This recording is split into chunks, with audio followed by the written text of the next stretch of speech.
Strange things are afoot at the Circle K. That kid is back on the escalator again. Kane got hurt. Is my boomstick! Game over, man. It's game over. Welcome to the Bargain Bin. He is your host, Ben Mason. And he is your co-host, Sandro Luketic. And today we're talking 1988's License to Drive. We assume if you're listening to this episode, you've already watched the movie. And I don't know if I've ever made you watch this movie before. No, this was a fresh one for me. I'm trying to think. I think the only Corey Haim movie you've ever made me watch before was the Roller Boys that we watched. What about Lost Boys? I mean, you didn't have to make me watch that one. That's Lost Boys. I guess. If I didn't watch Lost Boys on my own, I shouldn't be doing anything movie related. Like, that's just not okay. It was watching this movie where I realized, and this is nothing to say of his performance in the film. Mm-hmm. Corey Feldman sucks. This is the third movie in a row where Haim beat him out for the lead role. I saw something in the trivia for that. I thought it was the second, but that's maybe the second. I think it was the third. But at what point does that not sour somebody towards another person? And then realizing that whenever he tries to take the forefront, it's poorly reviewed. Things like Dream a Little Dream, and then you see the nightmare that was Dream a Little Dream 2. But I think he realized that without Haim, he's nothing, whereas Haim had his own somewhat successful career without Feldman. To the point where Feldman brings Haim in for the Two Coreys reality show. Completely selfish. I think full well there's no way anybody thought putting Corey Haim in front of the cameras again was a great idea for his health. And then after Haim dies, Feldman releases a book that's somewhat about himself. Well, he tries to make it about himself, but ends up talking about Haim for most of the time. He needs to just stop everything. He's not good.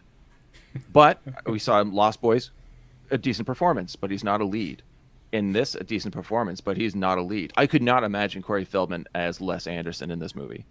No. And to be honest, even if I think about movies that he did without Corey Haim, not as the lead, such as the Burbs, right? And Gremlins. He's fine. I just don't know if he's a lead. And there's nothing wrong with that. You need bit players. Yeah, exactly. But you look at the characters, too, in those two movies. I'm sorry, we'll get into License to Drive in a second. Oh, yeah, we were going to review License to Drive. In The Burbs, his character doesn't need to exist. In Gremlins, his character doesn't need to exist. You could write them both out, and the movie would not change. I mean, you could technically take him out of this movie, too. I feel like it serves a bit more of a purpose. It's a bit more, but it would not take a lot of rewrites to take him out entirely, right? Yeah, and I don't know how much it would change the quality of this film. But it's fine. It's fine, right? Like, we're not here to talk about your love for Corey Haim and your disdain for Corey Feldman. I do love Corey Haim.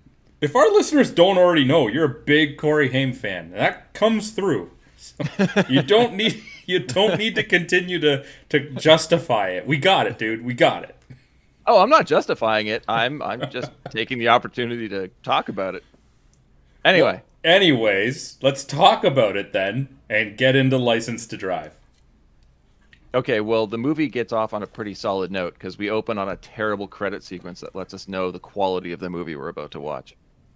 Those opening credits were horrid. Garbage. I don't even remember seeing that before, and I think it's because I blocked it out.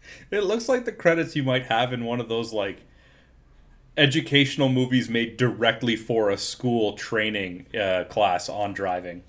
Yeah, it's like, I honestly we don't have a budget like for this. Yeah, we don't have the budget for this. This is what you get. Animated road signs. Mm-hmm.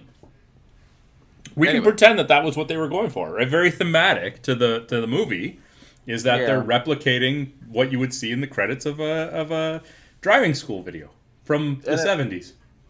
It was the late 80s, though, so maybe that was a thing. I mean, look at the introduction for Christmas Vacation, right? Also animated, but a little bit more entertaining. Yeah, well, they're not on the same level, dude. Yeah, I know. Well, the shittiest school bus I have ever seen drives down a suburban road. Made to look like a prison bus, the joke is pushed further when we see all the students aboard are chained to their seats. Our hero, Les Anderson, played by one Corey Haim, is filing away at his shackles. Yeah, we got it. Corey Haim, man. We got it. Hey, you brought me back to that one. I was moving on. Can I say, since I've already derailed us a little bit here, Les Anderson? Yeah. It's not the first name I have a problem, or it's not the last name I have a problem with in this movie, but come on. What? It's a bad name. Leslie? Well, it could also be Lester, I guess, but... It could be Lester. Oh, God, what a horrible name. But they just go with less, and it's like... I guess this is a situation where less is more. We're on my second bullet point, and you're already making puns. I didn't intend to. I just really did want to criticize the name of the character. Well, it could also be intentional, because he is an underdog in the movie. I'm not putting a lot of faith in anything in this movie being intentional. Yeah, for sure. He pauses to wipe the grime off of the window and sees Mercedes, played by Heather Graham, sitting in the passenger seat of a parked Ferrari. Okay. It didn't take long, but Mercedes Lane? Yeah. Come on. What? It's like they're not even trying. What do you mean? That's a terrible name. I've met somebody named Mercedes. Not just the name itself, but you combine it with lane. Mm-hmm. Very much like, a lane when you're driving. A laneway. Like, come on. I didn't get that. We get it. This movie is about him wanting to drive. Is it saying that he wants to drive her too? That's not this kind of movie. Okay, maybe it is. Okay, yeah, I don't. Fine. It's a stupid name. Okay. The now freed Les bolts for the rear emergency exit door and dives through the window. Once on the ground, he makes a break for the sports car, hops in the driver's seat, and the two take off, starting a chase with a school bus in pursuit. We know this is a dream. Oh, yeah, 100%. Obviously. But I still have to point out how well that stupid bus was keeping up with a Ferrari. I didn't even think about it that way, but yeah. Yeah, there's no way that a bus should be keeping up with it. Unless he's just driving in first gear the whole time.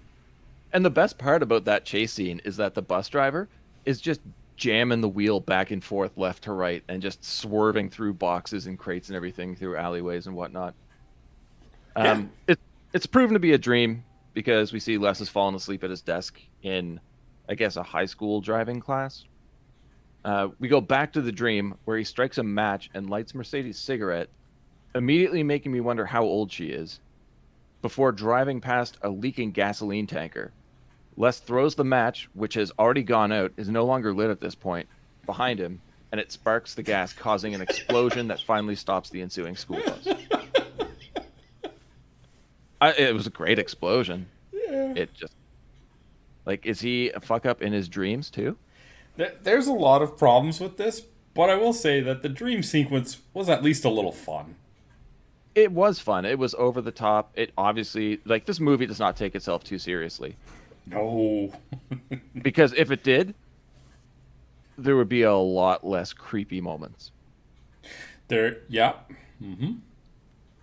The ringing school bell finally wakes Les. His sister, Natalie, Nina Simasco, who I know as Susie from Airheads, and her friend make fun of him, wondering if he has mono or is just brain dead. Enjoyable line.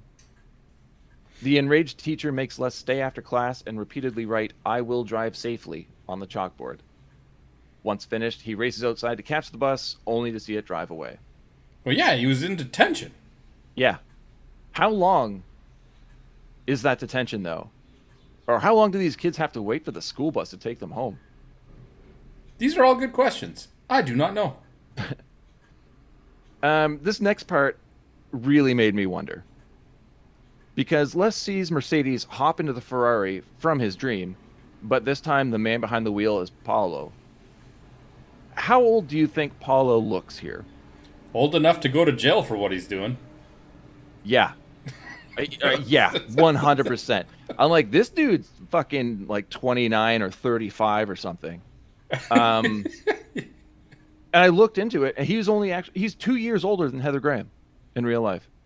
Oh, wow. He definitely looks fairly aged. Yeah, because he also played Jim Morrison in Wayne's World 2. But he was 20 years old when this movie came out. Never would have guessed that. Dude, I'm in my late 30s, and he looks older than me. Yeah, wow. Yeah, Heather Graham was 18, and both Haim and Feldman were 17 when this came out. It's crazy. Yeah, yes. Especially if you put, like, Haim, who has, kind of like, he has very young features, right? Yeah, he looked like a kid until he was about 28. Yeah, you put him next to Paulo, and you're thinking 3-year difference? Not a chance. Yeah, no. God, no. This is where we're introduced to Dean, Corey Feldman's character. And he arrives on his bike and points out that the only difference between Les and Paulo is that one of them has their license. And I strongly disagree. The biggest difference is one of them has their license for the last 10 years. Yeah, exactly. Paulo speeds off, almost hitting Les and cementing himself as the asshole of the movie. Well, at least the first third of the movie. He was late to work. Yeah. He has to be on the run from the police at some point. Right? Maybe in that moment. Or like he sped off and almost hit Les because he was in such a rush because he's not allowed to be near a school. His ankle bracelet was about to go off. Dean tries to convince Les to hop on his handlebars for a ride home, but Les has a driving test in a few days and doesn't want to die beforehand. It does happen anyway, though, and it looks like a fucking nightmare. I don't know how he didn't fall off that bike. I don't remember anybody ever sitting on the handlebars of a bike. Oh, yeah. Oh, totally. I've always, like, when I was a kid, we used to stand on the spokes of the back wheel. Yeah, because that makes sense. This... Like, normally, if I have ever seen anybody sitting on the handlebars of a bicycle while somebody else is riding it, it's either a girl or a boy smaller than the person who's actually on the seat. Because as soon as you hit anything, you're going head over heels. Or, a baby in a bassinet. Ooh, a picnic basket. Those go on the handlebars pretty often. Or a milk crate. Or an alien trying to phone home. Yeah, that does happen. That being said, though, I don't really think that if they hit anything with that front wheel that they'd flip over with ET because they fly. So, less of a worry there. Yeah, less of a worry. Ah! I did it, Sandro! Les was pretty worried. The two admire Les's grandfather's Cadillac in the driveway, and Dean suggests they ask to borrow it. Mr. Anderson, played by Richard, name I always get wrong, Mazur? Mazur? Yeah, I don't know. Clark from The Thing. Vetoes it immediately. Dean gets out of helping clean the garage by faking a cough and takes off. Again, Les wants to borrow his mother's car, but his father tells him he needs his license first. Why even ask? I don't know. Like, you don't have your license. Why do you think they're going to say yes? The obvious answer is the one that he gets. Get your license first. Well, this is completely unrealistic to me in the first place, because if I were Les, I would never, ever talk to my father. Because that man is insane. Whoa, what? You have a counterpoint to that? He seems all right. Are you serious? Yeah, he's got everything under control. Okay. I know what you're doing here. I'm not doing. I document it, and this guy is insane. We'll get to it. It's fun. Well, it's dinner time at the Andersons, Pregnant Mrs. Anderson, played by Carol Kane, helps herself to a massive plate of mashed potatoes and ketchup. The family discusses Les getting a $20,000 Mercedes that he wants. Is that how cheap a Mercedes was in 1988? Or is that how expensive a Mercedes is when she's in high school? No. Don't. Moving on. Dean, his mother, and his little sister arrive at the Andersons to get Les. He's not allowed to leave the dinner table, and Dean leans on the horn until the parents relent. So annoying. It was really annoying, but Haim was hilarious here. Looking awkward? He did not look awkward at all. He was smiling. He had a shit-eating grin on his face, just sitting there eating his food and drinking his milk. He knew exactly what was going to happen, and he loved it. He knew his parents were going to give in. Oh, yeah, because they are unstable. Nah, they got all their conventions with them. Okay. The friends arrive at a mansion for Debbie's birthday party. I don't remember them ever talking about Debbie before, but at least they're there for her party. Now, did you notice the layout of the cars in the driveway? No, I didn't pay attention to something like that. It makes no sense. They're pointing in multiple directions. There is no way anybody, except for the cars on the far sides, are getting out of there. They've blocked everybody in. It makes no sense. But anyway, the boys are mocked for Dean's mom having driven them to the party. As they should be. I mean, come on. Yeah.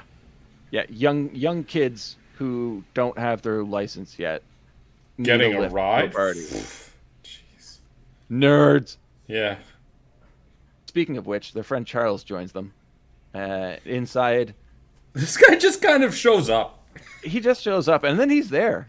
He's just there for the rest of the movie. And he's just there. Yeah. He's kind of like the voice of reason, though. Or wait, no. He's just the hesitant one. He's very meek. Maybe he and Dean are figments of Les's imagination that are like the good angel on the shoulder and the devil on the other shoulder.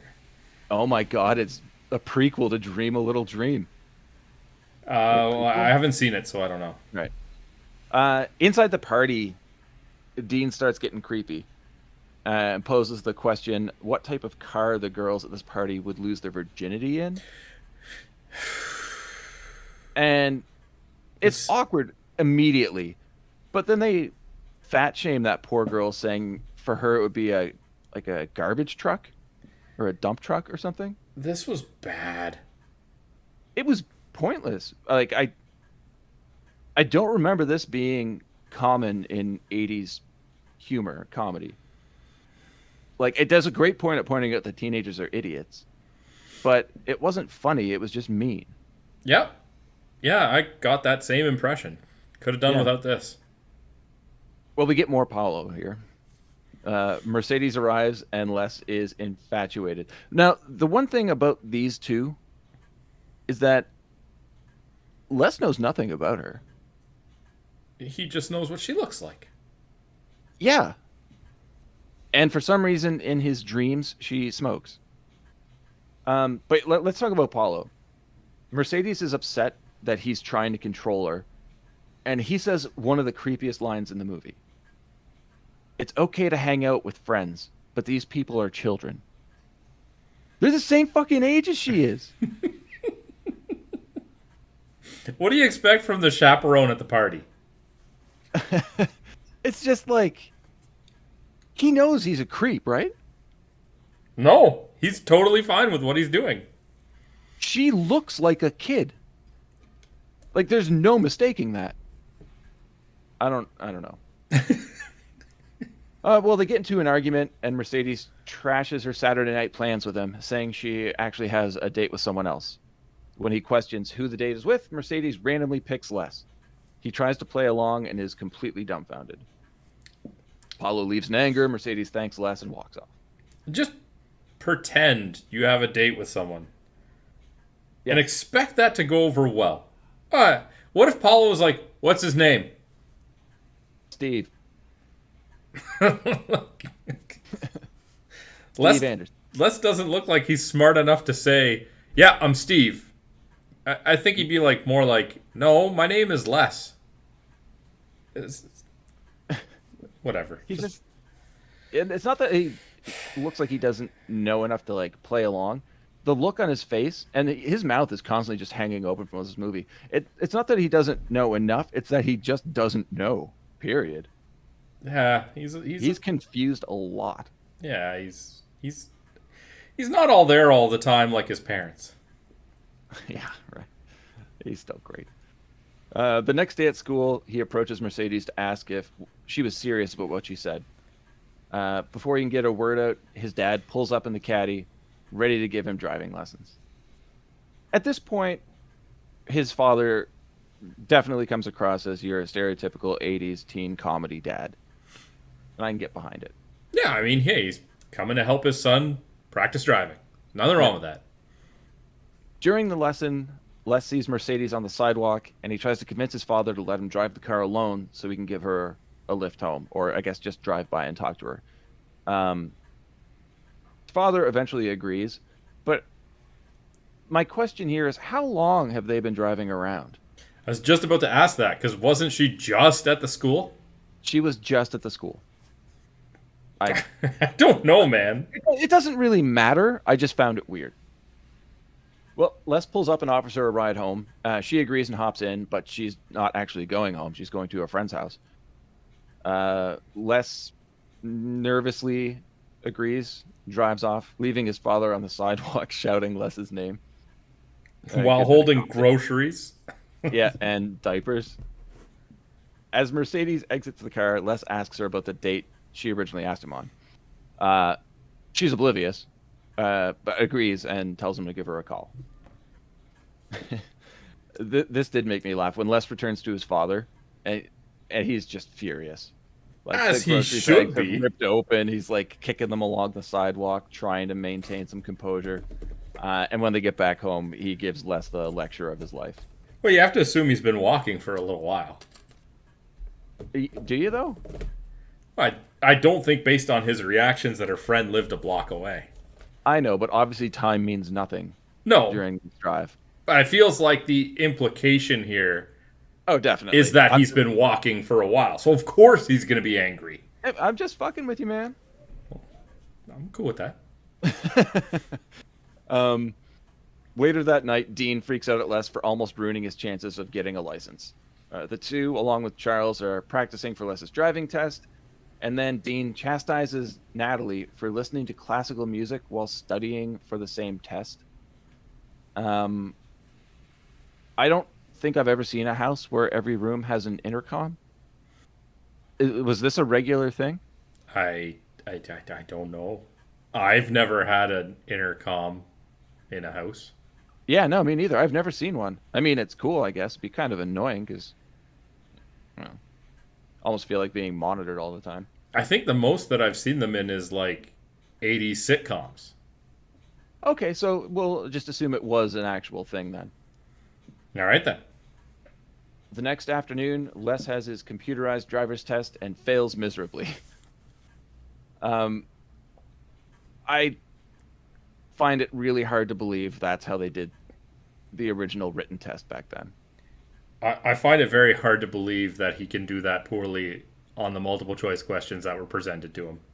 Those were easy questions, too. Yeah, like, did they try to make him out to be a dummy? Well, he is, really. What was he studying? Like, I don't... If this guy is this obsessed with getting his license, you would think that he would be studying seriously for a period of time where he wouldn't be stumped by these questions. He was hesitant to get on the handlebars of Dean's bike because he was worried he would be physically harmed and not be able to make it to his test. He cares that much. He should have aced this. Yeah. I don't know if you remember your driver's test, at least the written one.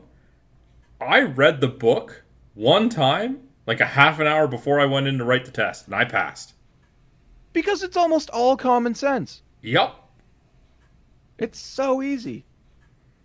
But he ends up in a panicked rage, jumping to his feet and smacks the computer monitor, which somehow causes all of the computers in the room to fail. It's a sweet setup. I have a real problem with what comes next. it causes a mass data loss, but Les is granted his pass to move on to his road test since his sister finished the test early and scored 100% before Les's outburst. And after all, how different could he be from his twin sister? Not a chance. Why do the test? Why? I mean, it's obviously a plot device to keep the story moving. Yep. But you think they could have come up with something better? Anything better. Well, Les runs to his test car. Oh, God, this gets so creepy. Les runs to his test car and passes Natalie in hers. She seems stunned that Les got a pass, but is more stunned by her driving examiner, who gets in the car and looks her up and down before giving her a creepy smile. Is this like Paulo's cousin or something? What is it with people in this movie hitting on underage girls? I also looked up the ages, and I already said that Heather Graham was 18. This actor was 36. Just get out of the car, lady. Yeah. Just Not get Heather out. Graham. Sorry. I'm forgetting her name. Natalie is the character's name. Nina, I can't say the last name. Siemaszko? Semesco? Yeah. Yeah, don't make me say that. Sorry. Les hops in his car, and much to my delight, his examiner is the late, great James Avery. Yeah! I was so happy to see this. Uncle Phil and Shredder. Two of the best roles on TV ever. Yep. Last name first, first name last. Buckle up, son. This is the real world out here. He is all business. It's great. He doesn't use a checklist or clipboard to decide who passes. Throws the He uses his clipboard. cup of coffee. He throws the clipboard out the window. So why did you have that in the first place? Doesn't even look. He's immediately establishing dominance. Doesn't care if he hits anybody. So much for safety. But he uses his cup of coffee to decide who passes when he places it upon the dash of his car. Dude, I'm not passing that test. I've been driving for years. Make a turn. That coffee's over. But yeah, spill the coffee and you fail. Comparing that test to his sister's test are completely different. I mean, just the fact that he passes this test, they should look past the written one. That parallel parking move he had to do, he actually did in real life. Yeah. Yeah, I It's read insane. that. I read that in the trivia. But I'm sitting Yeah, here, they're on the hill going up, and the cup of coffee is tilted, and it's not spilling. And dude, I don't care about the written test. You pulled that off, you can drive. He beat physics. There's no way that would have stayed there. No. It's great. I was actually laughing out loud at his driving test. Yeah, it was great. And the whole time, James Avery is just glaring at him. I know, I know if I were in Haim's, or say Les's situation, I'd be super nervous. But at the same time, the way he's staring at him, I think it'd be really hard not to just burst out laughing. He was great. He was great in everything, man. Natalie obviously passes her test, and miraculously, Les does too. Even though he almost hit that girl going back to the parking lot. But that was... What? I think there's some adult movies that show how she passed the test. Ooh. No, thank you. There's something wrong with that whole thing. Yeah. But they never really bring up her ability or inability to drive. I mean, from what we've seen in the test, it's passable, I would say. I feel like that guy would have failed her if she just passed on his advances. Oh, yeah, totally. Yeah, I'm so glad that's the only time we see him in this movie. Mm-hmm. Unfortunately, after getting his license, Les finds out that they've recovered his computer test results, and his license is taken away immediately. I read in trivia they actually had to remove swearing in this scene to keep it PG-13. I don't know why you would have swearing in it anyway. I feel like, again, if he just passed that test, you look past the written one. He shouldn't be taking this one in the first place. No, but with how stupidly easy those questions were, he's obviously just done them all properly on the road. Yes, exactly. Yeah. I don't know. Not to mention, he's done them all properly with the pressure of James Avery staring a hole through him the entire time. Yeah, immense pressure. And he succeeded everywhere. He might just be the best driver there that day. I would agree with you. Kind of weird. Whatever, it wouldn't work with the plot otherwise, but... No. Yeah, there's a lot of convenience in this film. He returns home to discover a bunch of congratulation notes from Dean and Charles posted on his bedroom door. The saddened Haim approaches his parents to admit his failure, but lies at the last second. Mr. Anderson has gassed up the car in anticipation of Les's success, but Les wants no part of it. I guess out of fear of being caught driving without a license. Yes. Because you have to wait, 2 years before you can try again if that happens? I don't know. Something like that. I think Dean says that in the movie. Dean calls Les, who brags about getting his license, but hangs up when Dean asks him to drive over. Doing the laundry, Mrs. Anderson discovers Les's failed test printout. Honestly, if I were Les, that would have gone right in the garbage. Why did you even bring it home? Right. It would have gone in the garbage at the DMV. Oh, yeah. Plus, he was publicly shamed. I mean, get any evidence of that out of your life immediately. Yeah, you should have been taking that failure, crumpling it up, and shoving it down that lady's throat. Well, then he would be arrested. Well, then he won't have to worry about not having his license. She was super aggressive. Unnecessarily. Was it Miss Hellberg? I don't remember. Maybe But I got the wrong character. She was not a nice lady. No, she wasn't. Les calls Mercedes, but as soon as she answers, Mr. Anderson rushes into Les's room and pours him a glass of champagne, which is super weird, thanking Les for saving him $23,000 for the Mercedes and insurance. A confused Les admits he doesn't understand what his father is saying, and Mr. Anderson shows him the test printout. Now, this is an asshole move. And this is the first time we see Mr. Anderson is really unhinged. And he is loving every second of it. Every second of it. But does that mean he was going to buy him the Mercedes? Honestly, I think so, yeah. I really do. But he's so over the top, congratulatory. His son's 16. Don't give him booze. But okay, whatever. I loved it. What? It was a great scene. I guess. I don't know. I can't look at this realistically. I think that's my problem. Because if this movie was treated with realism, I'm pretty sure Mr. Anderson would have considered the fact that Les turned down the keys to the car out of guilt earlier that day when they offered it to him. I mean, if we were in realism, he wouldn't be in this situation, but That's a good point.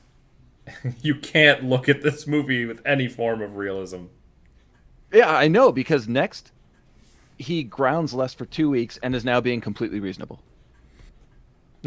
That's great. He scared the shit out of his kid and then it's it's not so bad. But it happens again and again. I would be terrified.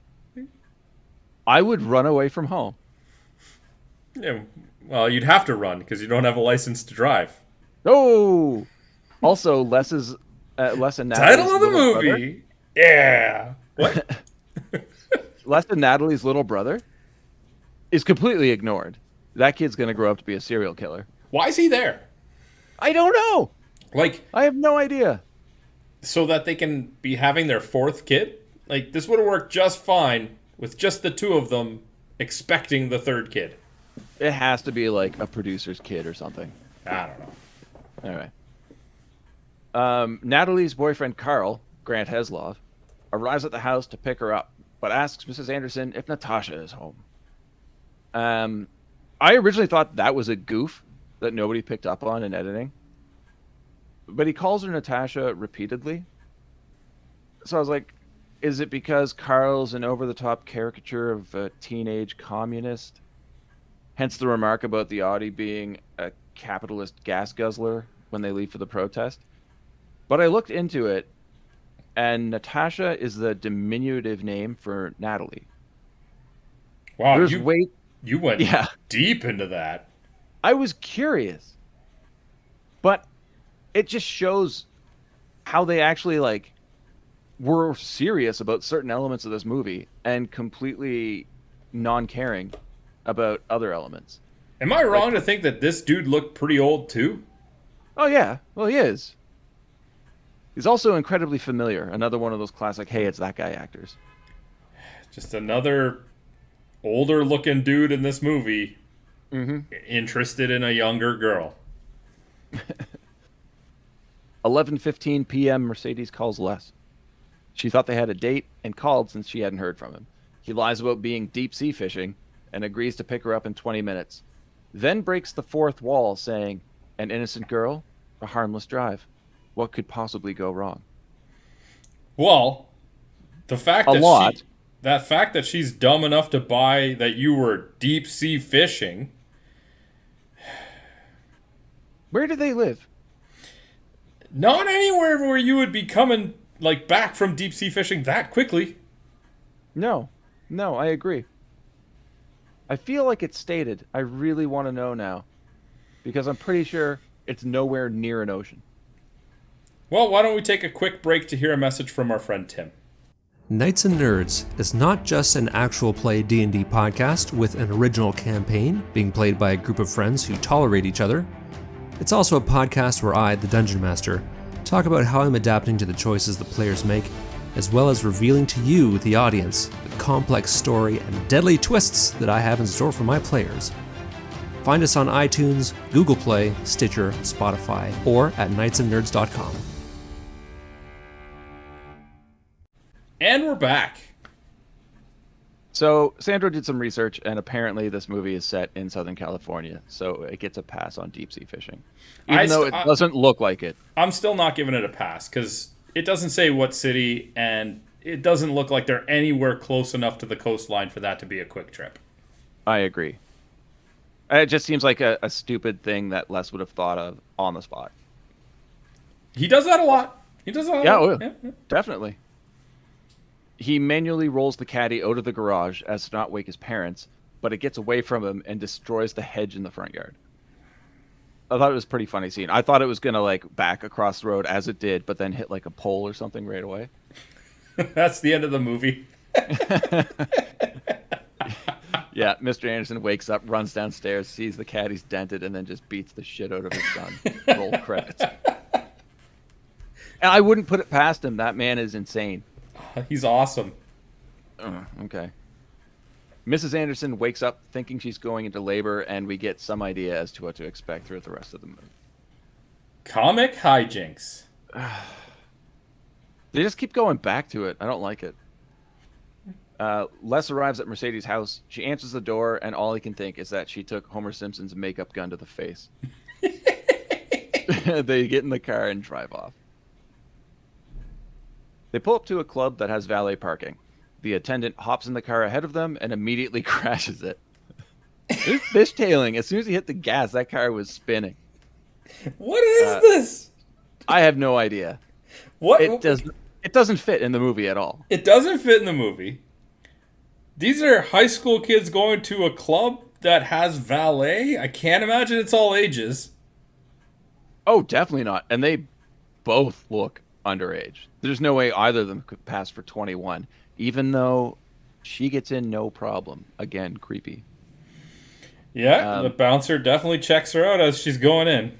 Yeah. But before that happens, Les is too terrified to hand over the Cadillac to a valet and speeds off. I mean, can you blame him in this scenario? No. He is terrified that something will happen to the car that he took without his parents' knowledge. You don't even have to be taking your parents' car. If you see the valet driver do that right in front of you, fuck no. I'm gone. We're not even going to this club. You have a right to believe that that is not a safe thing to do, to hand your keys to these people.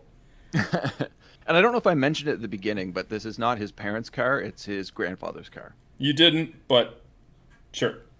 But I also don't understand why the grandfather would leave the Cadillac with the Andersons and take their BMW instead. But whatever. The only thing that would have made more sense is if they had like a van, because they're a big family expecting another kid, and he needed to like move stuff. Oh, I need a bigger vehicle. I can't use a caddy for that. But Exactly. he takes what, like their BMW? Yep, he takes the BMW. Mm-hmm. Where was I? Oh, yeah. Obviously preferring to park the car himself. He parks in a towaway zone.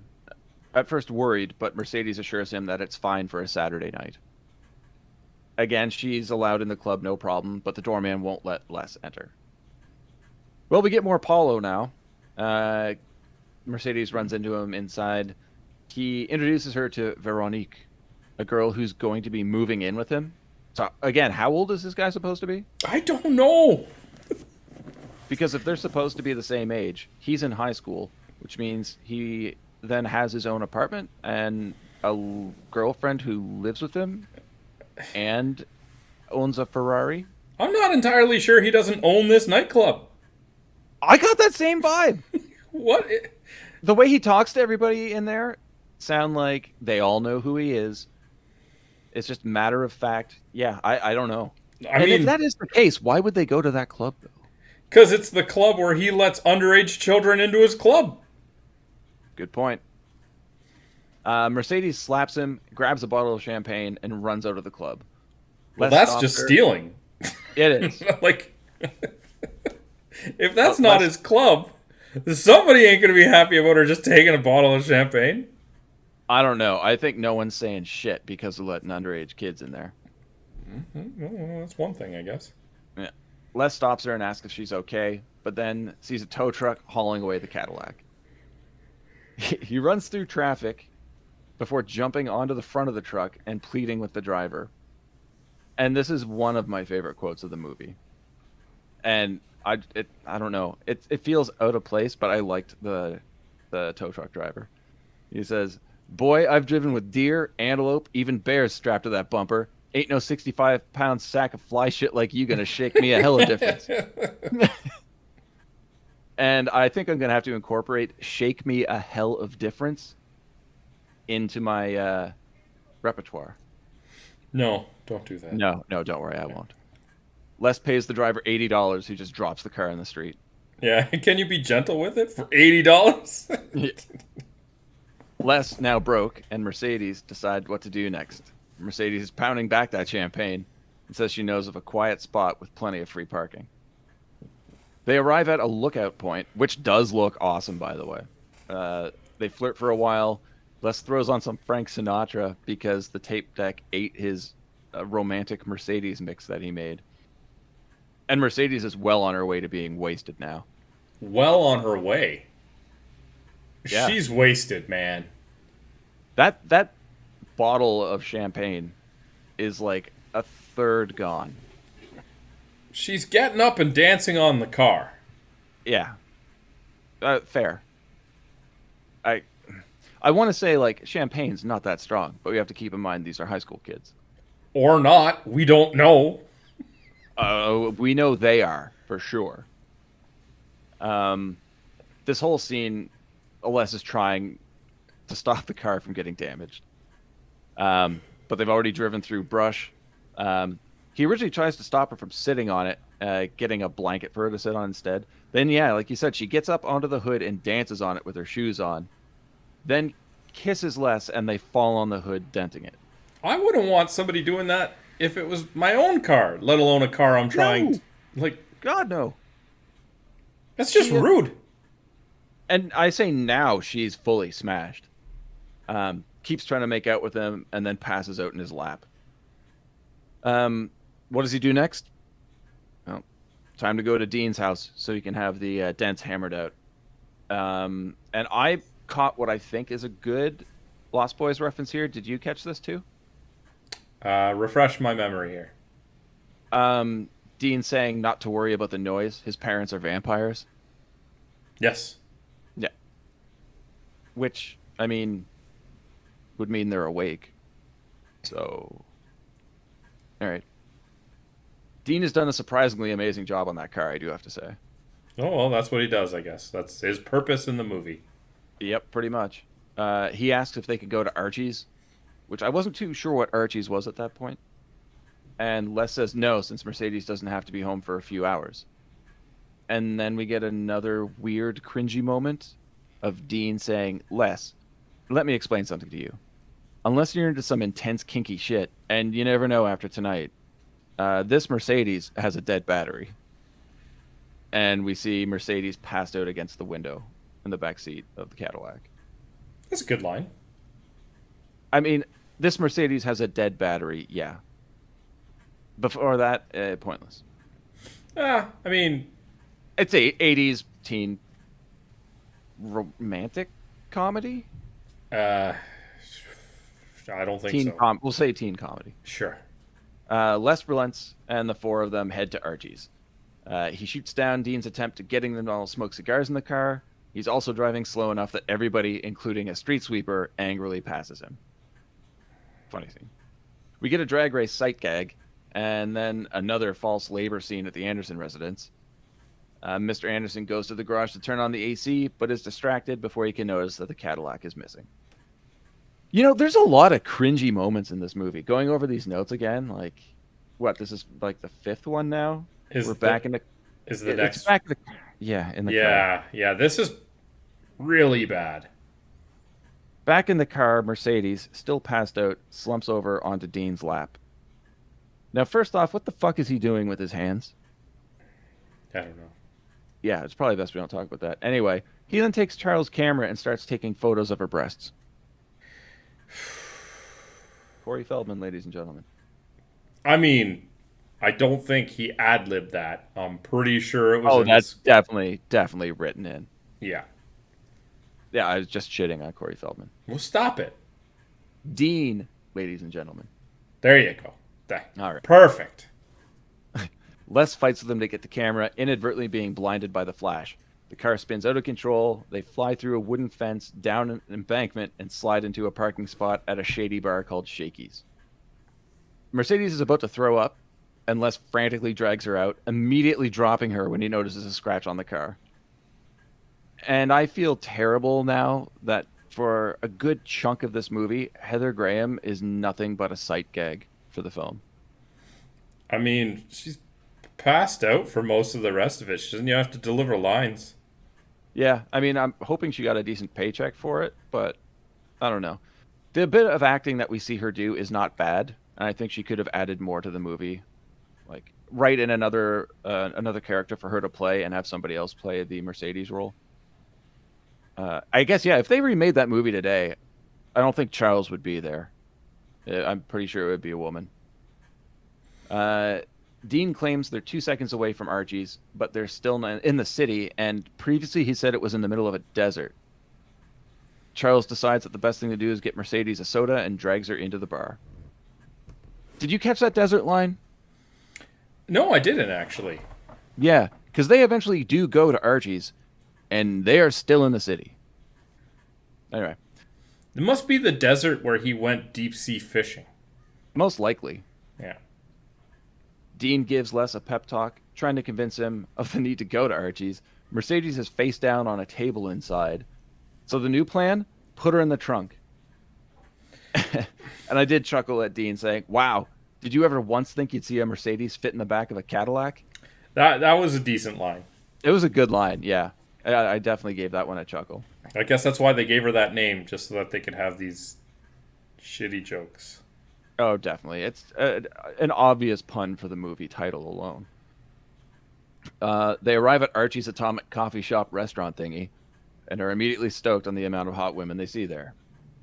And again, I made a point. Note that Archie's is in the city, not the desert. Dean has arranged for 3 girls to hang out with him, but before the girls arrive, Charles opens the car door and slams it into the next car over, which just so happens to be the car from the drag race. They speed out of the lot with the driver of the other car pounding on their windshield. He takes a pretty rough bump, too, when they jerk the wheel and he just goes flying. Cut to Mrs. Anderson in bed watching the protest on TV. Les notices his mother's car being towed away, and the boys find themselves surrounded by military vehicles. They end up at the protest, and in the chaos of it being broken up, the Cadillac is attacked by protesters, including Natalie. They get arrested, and the Andersons have already fallen asleep, not seeing the commotion on TV. Yeah, and of course, it's just about to start. on the television before they changed the channel because it's like, oh, almost. They didn't change the channel though. They fell asleep. I thought they changed the channel or turned it off. Oh wait, Mrs. Anderson is asleep, and Mr. Anderson, who looks like he's half asleep, just grabs the remote and points at the TV that he's not looking at and turns it off. Yeah, that's right. The boys hit a police check, and Les has no license or registration to show them, so he instead hands over his student bus pass, and he finally admits to the guys that he failed the exam. Fine up until this point. I'm interested in how they do these in the States or in the 80s, because I've been pulled over in speed traps and just drinking and driving checks many times before. Mm-hmm. And usually it's like, have you had anything to drink? No? All right, see, they don't ask me for license and registration. That would take too much time. I guess, but maybe they just assume that since this kid looks like he's 16, you might want to question a bit more. Well, age is just a number in this movie, apparently. So apparently. Ugh. The boys are lined up outside the car, and one officer tells Les to open the trunk, revealing the drunk Mercedes. Before the police can do anything, though, they get a call to go to a riot at Allied Tech. And the cop tells Les he got lucky and leaves. He just leaves. He discovers a drunken girl in the trunk of a car being driven by minors with no license, and they just leave. That's quality law enforcement right there. SoCal. Bad representation. Yep. Or accurate. I don't know. No, trust me. I've been there. The boys are in the process of taking Mercedes out of the trunk when a drunk who was being questioned by the police steals the Cadillac. I didn't like any of this.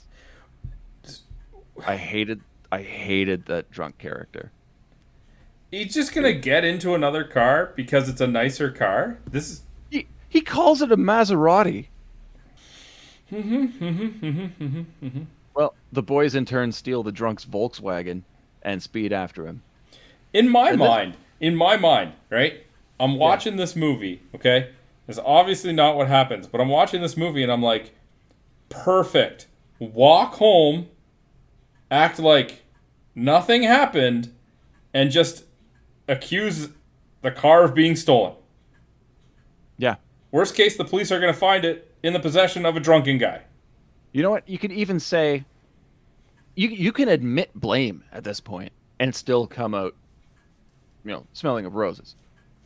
Like, just say, like, yes, I took the car, but it was then taken from me.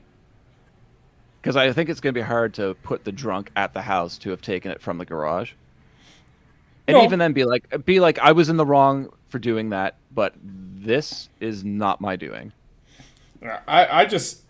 They did nothing with it. They're like, we got to get the car back. Yes, let's get the damaged, broken, destroyed car back so that we can say that we did it? Like, doesn't make sense.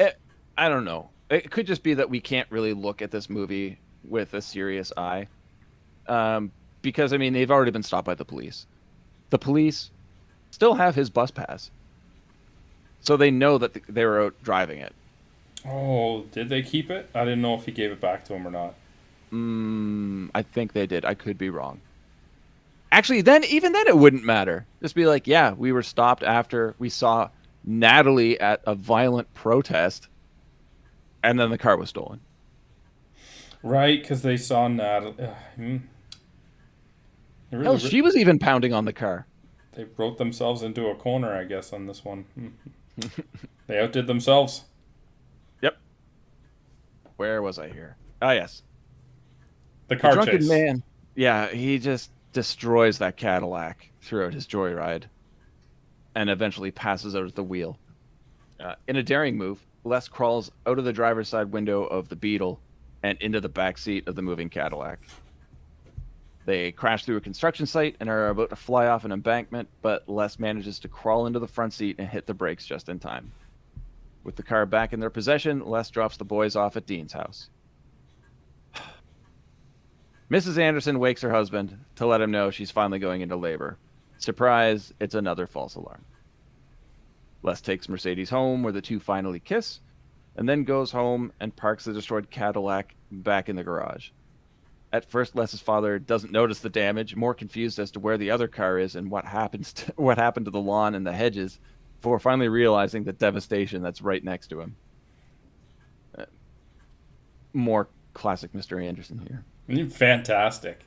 He goes on a massive tirade, threatening to take everything away from Les, including his college fund and even sunlight. Yeah, sunlight. You know you messed up. He's a terrible person. He's awesome. He's incredibly vindictive. I mean, he's in a panic because his wife is going into labor and then again going into labor to find this. He's going to be a little hysterical, dude. Oh, I know. But at what point do you think all of his attention should shift onto Les and how much Les is going to be punished when his wife is laying on the steps into the garage in labor? I mean, he starts going on that tirade over Les when she says, oh, it was a false alarm. He's just then so preoccupied by it, he doesn't see that she starts going into the labor again. Yeah, still. It's a fucking car, man. Unless Mr. Anderson's father, Grandpa, is even more unhinged than he is. I mean, let's put ourselves into his shoes for a minute. We didn't just watch this movie. We're just seeing the after effect of this car in this condition. Imagine what sort of scenarios your brain might be conjuring up for establishing how this happened to this car. Because it's not like he brought the car home and there was a scratch on the side. This thing is destroyed. My immediate thought would be, are you okay? Well, I mean, he's standing in front of you without a scratch on him. Exactly, but that would still be my first question. Are you okay? Yes? Perfect. You're not gonna be. I don't know. Are you okay? Like you said.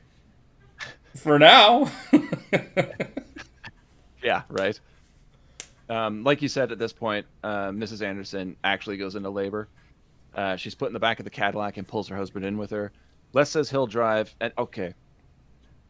I really hate Mr. Anderson. Okay, sorry. Les says he'll drive to the hospital, and his father agrees as long as he drives like he has a license. But then gets mad at Les for stopping at a red light because there's no traffic around, and they're driving to the hospital, not a bridge game. Yeah. Drive like you have a license. Why are you stopping at a red light? I mean, dude. I understand she's gone into labor. But why say drive like you have a license if you're going to be like, break the law the entire way? Well, I think when he said drive like you have a license, he just meant drive well. I guess, maybe. But you don't need to have a license to drive well. I mean, the movie's called License to Drive. I know what the movie's called. Okay. Well, the car's transmission dies, finally, and now it can only drive in reverse, which I didn't know was a thing. If you have that much of a messed up transition, that the only thing you can do is drive in reverse. Dude, I don't know cars. I've also never seen a car that can drive in reverse that fucking fast. Oh, they can go. They can go. Lying. He was passing cars, though. On the road, passing cars in reverse. They drive on sidewalks, through patios, across medians, and more, eventually passing Les's driving examiner, who spills his coffee on himself finally. Great throwback.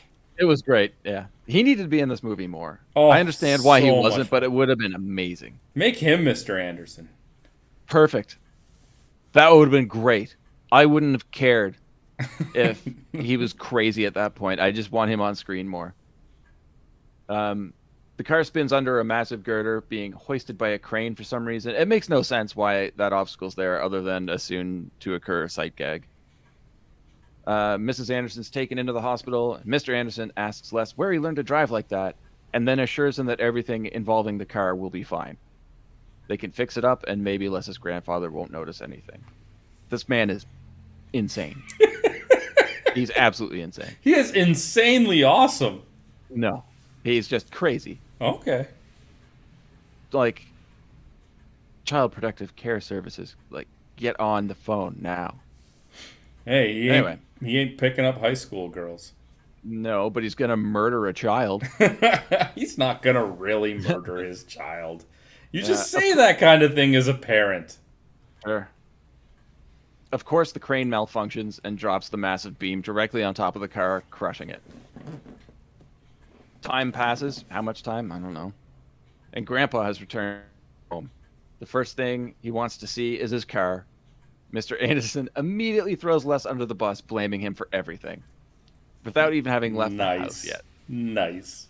Yeah, he's a great dad.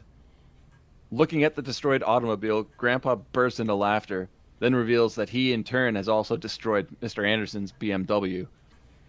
Les' father tells him that he now has that BMW he always wanted. Heather Graham pulls up in her car, and Les tells his father, "No thanks, I already have a Mercedes." He hops in her car, and the two drive off, and we fade to blue and roll credits. Who fades to blue? Like, why was that a decision that was made? There are so many questions about this movie. Like, what reality is this set in? None. No reality. No, there are none. Nothing. There is no way that through all of these like chase scenes, car like shots of the car being destroyed, that nobody else got hurt. There's no chance. People definitely got injured. In this world. Nobody was on the street. Convenient. But even just every time that Les loses control, or like that drunk was driving in traffic, swaying in and out of lanes in front of other cars, like sending cars off the road, like people definitely got injured. But it's a 1988 to Corey's teen comedy, I guess. Yeah, well, that was the movie. Sure was. How did it do, good friend? Very well. Okay. Not that surprising, though. I mean, the Coreys were massive at this point. It's a year after Lost Boys. So they ended up making the movie for roughly $8 million, and it pulled in about 3 times its budget, just over 22.4 million. I don't really know the director or writer at all, Greg Beeman and Neil Tolkin, but I know Beeman has done a lot of really good TV work, and this kind of felt like it was more of a made-for-TV movie than an actual theatrical film. Mm-hmm. When it comes to reviews, though, I don't agree. Okay. IMDb, it's at a 6.3. With Rotten Tomatoes, the tomato meter has it at, the critics gave it a 24%. And the audience score is 61%. Well, so the audience score on Rotten Tomatoes is pretty on par with the IMDb. Mm-hmm. I don't necessarily agree with that score, but I mean, it found its target audience, I guess. All right. Let's move on. Let's get to awards. Cool. Worst performance. I'm biased here. And I know you are going to say, go ahead. Carol Kane. What? Mrs. Anderson. I've never liked her in any movie. That's what I'm saying. I'm biased. Is it her voice? That doesn't help. But I never seem to care about any character she plays. And it's universal throughout all of her movies that I've seen. So, again, I'm saying it's a bias. It's just I feel like anybody else could have done better. But she kept getting work in big movies, so obviously I'm wrong. It's just I couldn't overlook it. Every time she was on the screen, I just wanted that to be over. Luckily, she didn't share long scenes with anybody. Okay. Well, I mean, I can't give you a hard time for that because I kind of broke our rules with my pick, too. Is it somebody who's hardly in the movie? Yeah. Okay. And I know, like, you know, it's not supposed to be our favorite or least favorite, so I can't give you a hard time about that. But it's also not supposed to be somebody who's so infrequently in it. But I went with Grant Heslov as Carl. every time that he was on the camera, which was a low amount, I will admit. And every time he opened his mouth, I wanted him to shut the F up. And it wasn't just the lines that he was given. His delivery was awful. Fake Russian accent? Fake! So bad. Yeah.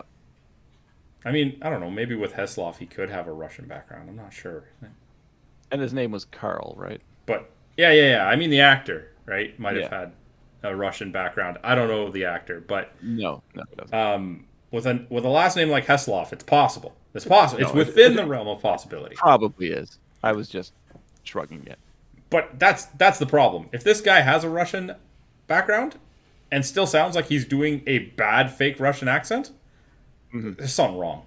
So I guess we kind of both cheated on that one. I kind of cheated on best performance too. Really? Yeah, because I picked one for screen time, and then I had an honorable mention for one with almost no screen time. Oh, I feel like your honorable mention would probably be my honorable mention if I did an honorable mention. Yeah. For best performance, I mean, shocker, I picked Corey Haim. Not a chance, man. I know you love him, but not in this movie. Oh, yeah. Who was better than him in this movie? My pick. Okay. And your honorable mention. James Avery. Yeah, James Avery was better than him, for sure. He had less screen time than Carl. Yeah, but it's James Avery. Okay. He was very, very strong every time he was on screen. But he didn't have to do nearly as much as Haim did. And I think Haim played the character of Les Anderson perfectly. That's why I said that I would... Except for breaking the fourth wall. I didn't like that at all. Yeah, but that's writing, not performance. That's why I said if I did honorable mention, I would have given James Avery an honorable mention as well. Okay. But he's your best performance? No, he would be... Oh, I'm completely confused. All right, sorry. No. I just got caught up in the conversation. You asked who did better, and we were talking about the honorable mentions. I didn't pick James Avery because I did follow the rules on that one, and honestly, I wanted to pick him, but like you just said, not enough screen time. Yeah. Although, if I did an honorable mention, he would absolutely be it. I would have to have an honorable mention with him. Any movie he's in, he gets honorable mention best performance, if not the best performance. Yeah, it depends on screen time, I guess. Right? I went with Richard Mazur as Mr. Anderson. No. His performance was amazing. No, he wasn't amazing. Yes, None of it was believable whatsoever. Okay, well, what was believable in this movie? Go ahead and tell me. What part was believable? Corey Haim. Corey Haim was completely believable. Not a chance.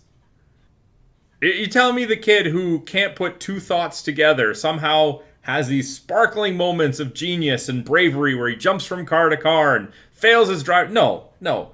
Corey Haim's character, and I mean, to be fair, his performance with his mouth constantly open in every scene, like he does not get best performance. He even criticized himself for that one. Oh, and yet you won't. I think he played that character perfectly. I think that shows your bias. I said I was biased already. All right, and that's why Richard Mazur was the best performance. Wrong choice. He flew off the handle multiple times, but that just showed his versatility. Though. It was not versatility. Oh, yeah, he could play a straight character, like when he went to pick up his son and take him driving, you're like, he's a good dad. And then when he's going insane because his wife is in labor and his kid totaled the car, he played all of that superbly. No, he didn't. Yes, no he way. did. Get out of here. It's fine that you think that, and that's totally okay. But you're wrong. I'm less wrong than you are. Fuck no. You are giving... He doesn't have the chops to play that unhinged character well. You are giving Corey Haim a pass. Let's not talk about Corey Haim. We're talking about Clark from The Thing. He should act only in dramas. I mean, he was great in The Thing, too, but... He was amazing in The Thing. And he was great in this. He was definitely in this. Let's just move on. We're not going to agree. Okay. We can agree you're wrong, but we're not going to agree, so let's just move on. No. What was your most memorable or favorite line? Probably one that nobody else would ever pick. Whenever you say something like that, I'm like, I hope he says what I have written down. 'Cause I just wanted to be like, yes. Who speaks your most memorable line? Club Doorman. Okay, no. Mine's less. Okay. And it's after the tow truck scene. Okay. And Mercedes asks what they're gonna do, or what he wants to do next, and he says, "With the amount of money I have in my pocket, we have two choices. We can either sit in front of a parking meter for 20 minutes, or we can go buy ourselves a newspaper." That's a pretty good line, but I wouldn't say it was my most memorable. I loved it. Yeah, what was your doorman line? So when he lets Mercedes in, right, and he's being creepy old man, and he turns around and Les is trying to walk in and says, "I'm with her." The doorman says, "Boy, you wouldn't be with her if she was your Siamese twin. Now get lost." Yeah, that was pretty good. That was like one of my favorite lines. Well, obviously it was, because that's what I picked. Duh. Anyway. I'm pretty sure we have the same memorable scene. Oh, it has to be. I mean, I started off, but I'm sure you have the same one. And I just put the entire driving test with James Avery. Yep. I have Les's driving test. Avery's line delivery is amazing, and Haim's reactions are priceless. You had to see that coming. Oh, totally. That's the best scene in the movie. All right, man. Well, we have surprisingly not said anything about our overall thoughts about the movie yet, although you probably can get some impressions. Mm-hmm. So it's time to reveal to people your overall thoughts of this movie and any potential recommendations. I do not recommend this movie to anybody. I cannot. So surprised that you would say that about any Corey Haim movie. Just because I like it doesn't mean everybody else is going to. And I'm a firm believer that if I convinced anybody else to watch this movie, they would be mad at me. This is not a movie you can even really have fun with watching it with a group of friends, because you would get lost in conversation about something completely unrelated, because this movie not once does it grab your attention, and it definitely isn't going to hold it if it can't grab it. So I don't know. I like Corey Haim a lot, and I think he was great in this. James Avery was great in this. Richard Mazur was great in this. I know you believe that, and that's fine. Even Feldman, to an extent, he was okay. He was passable. I still think that Feldman, as long as he's in a supporting role, can do it well. Yeah, he can, but he's not necessary.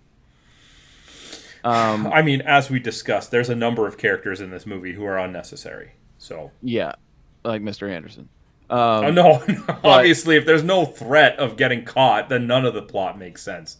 There is a really weird niche in teen comedy that is either a hit or a miss. There's no in between, and that is the teen comedy that takes place in one day or one night.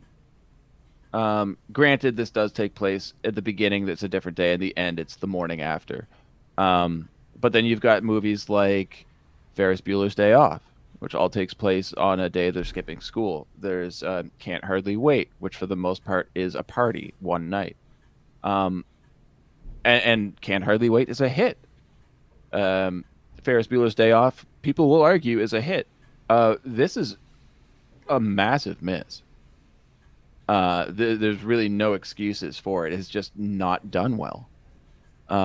And while I hate saying that, because like I said, I love Corey Haim movies, there is no way I could tell anybody else to watch this movie and try and like lead them on to believe that they would enjoy it. So no, I don't recommend this. I'm so surprised. I really am. Okay, I thought you were being. I thought you were joking. No, I honestly thought that if it's a Corey Haim movie, you're going to recommend it. I have weird taste, but I'm not crazy. Yeah, I mean, you picked him for best performance. Your bias is showing. Yeah, you picked the best performance for best performance, and that's what I did. Okay, buddy. So you said that if you were to convince anybody to watch this movie, they would hate you. And I hate you. I really, really hate you. This movie sucked. I don't even think I could have saved this movie by watching it with like an entire room full of friends, each one cracking wise about it. This movie is junk. Yeah, it's bad. I own 2 copies of it.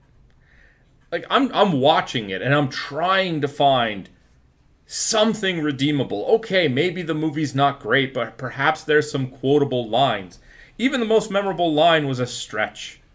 Right? Like this movie is just written poorly. There's nothing fantastic about the way it's filmed. I thought even just when we were watching the dream sequence at the beginning, okay, maybe they'll do a few dream sequences, we can get a few fun moments. But no, after that, it's essentially the driving test. And then the rest is just a slog to the finish line. Yeah, I agree. I do enjoy it. It is terrible. It is so terrible. You reference Can't Hardly Wait, which just puts salt on the wound because we could have watched a good teen movie. And instead, you made me watch this garbage. The disclaimer at the beginning of this episode should have been, if you're listening to this episode, we're sorry you watched this movie. Yeah, well, blame me. I actually would have to debate if I would rather watch this or The Ninth Gate. Oh, Ninth Gate all the way. I mean, at least this one's shorter, so it would be over sooner. But all right, I'm just gonna calm down and say I do not recommend. Well, we agree. All right, Ben. Yes. This was a rough week, man. This was a rough week. How's next week gonna go?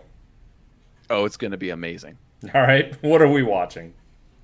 We're going to watch another movie with Nina Zamasco because we will be watching 1994's Airheads. I can't take that tape from you. If it's unsolicited, I can't touch it. It's not easy to break into the music business, but these 3 guys... What's your secret code? I can't tell you my code. ...just found a way. You guys are a unsigned band, and you broke into the radio station to get your demo played on the air? I just feel a little goofy with a water pistol. They don't know it's a water pistol. They think it's real. Oops. Look, all I want to do is be heard, and then we're out of here. Okay, who are you guys? My name's Pip. The band. The band name. Sorry about that. Oh, man, look, it's the demo's wasted! Well, what are we gonna do now? Run! Hello, police. I'm surrounded. I don't want to go to jail. I'm fragile. Everybody on the floor right now. Do you mind if I sit in a chair? I don't want to get all cruddy. Yeah. If she doesn't sit on the floor, I don't know why I have to. Sit down! Everybody else gets to sit in a chair except for you. Is everybody okay in there? He wants to know what your demands are for releasing the hostages. What's he mean by hostages? It's the inbreed. We asked for a whole bunch of weird stuff. This way we can plead insanity later. Number 13. Naked pictures of B. Arthur. Excuse me? I think you're exceeding the maximum weight limit for that belt. No! Everybody having a good time tonight! What are you thinking about? Swimming pools. He doesn't wear a helmet, does he? You guys are crazy, man. Y'all are all woohoo. It's a plastic gun! A plastic gun! Now what are you gonna do about that? Junk style? Improvised. The Lone Rangers? What's wrong with that? Well, there's 3 of you. You're not exactly lone. No idea what you're saying right now. Airheads. I cut a deal with them. We gotta send one person out. I'll go. One of the hostages, doof. Sorry. The music made them do it.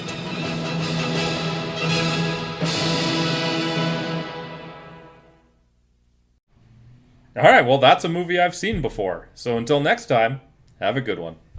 All the best, guys.